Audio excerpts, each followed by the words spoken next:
So today we're gonna fabricate a shifter bracket for the B&M shifter.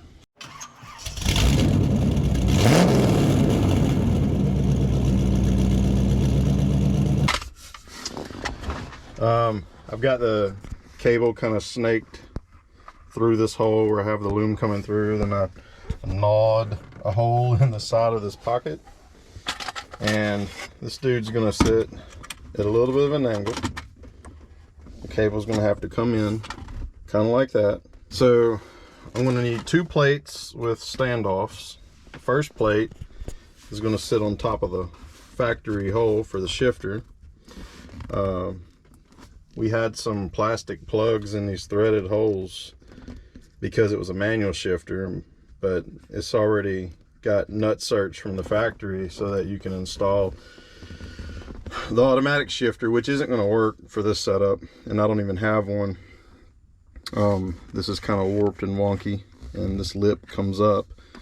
So I'm just going to make a plate that sits on top, drill the holes, run in some screws, kind of block this hole.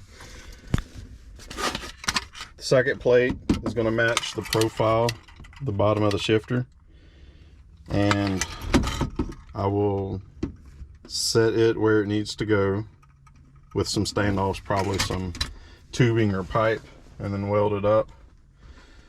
So here we go.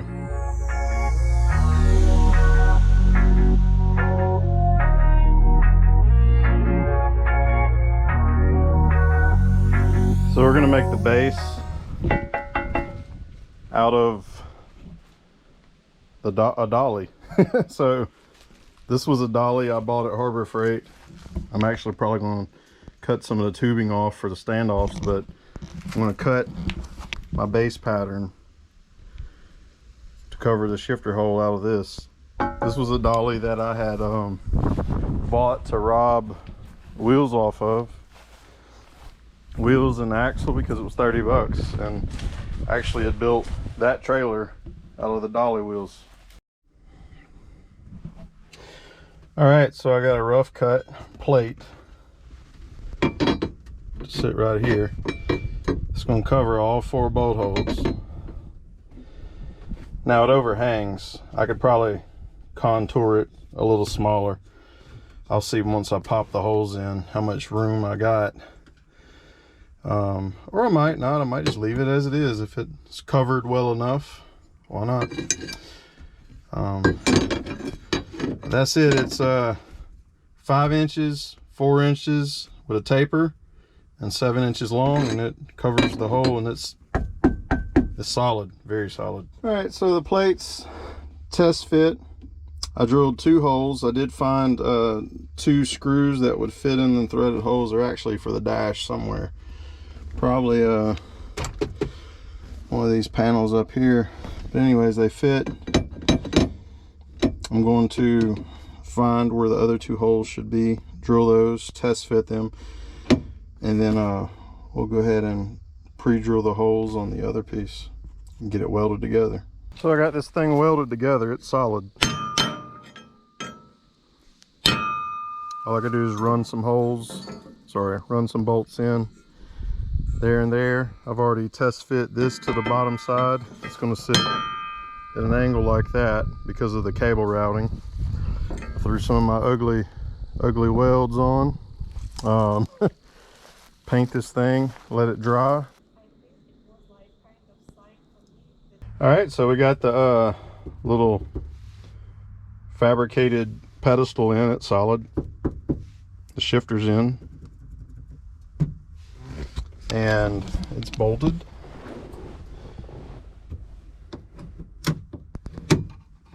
I have to verify that all my shift points or detents match up with the transmission still. We want it to be in park for sure.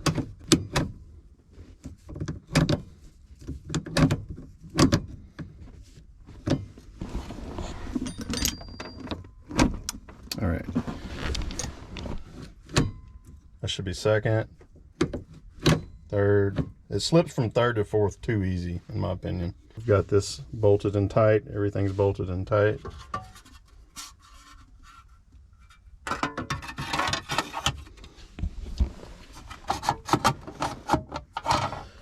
these pins in.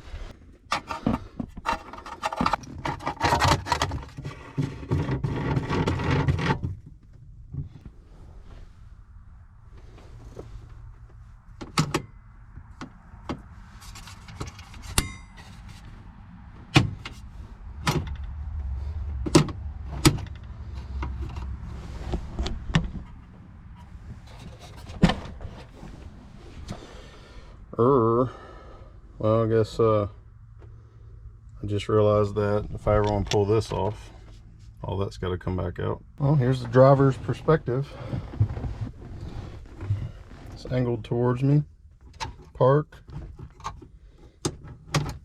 Reverse. Neutral. Drive. Third. Back to drive. It's a little sloppy in here. I might have to get in there and do some adjustments. Second. First gear. Let's see if it's in first. Alright, so we're going to test it, put it back in park and see where it goes. So it's not slipping in as smoothly as it should. May have to adjust it here some. So right there, it's in park.